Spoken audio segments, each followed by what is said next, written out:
তুমি কি ভাবছো দীঘা যাবে? দীঘা তোমাকে আর পয়সা খরচা করে যেতে হবে না।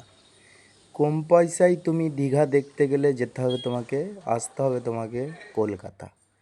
কলকাতার এখন পুরো সিটি দীঘার পরিণত হয়েছে। গাড়ি খেলনার মতো ভাসছে, বাইক খেলনার মতো ভাসছে, রাস্তায় হচ্ছে সাঁতার কাটা যাচ্ছে। তুমি যদি এই সাঁতার কাটতে চাও, আসতে হবে তোমাকে কলকাতা। গোটা সিটি জলে ভাসছে। দীঘা তোমাকে পয়সা খরচা করে আর যেতে হবে না। কম বেশি সবাই জানে এখন কলকাতায় গোটা সিটি জলে ভাসছে।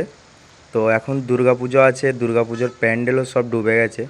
তাই পুলিশ প্রশাসন এখন চেষ্টা করছে যে জলটা যাতে তাড়াতাড়ি নিকাশি হয়ে যায় বা জলটাকে মারার ব্যবস্থা করা হোক।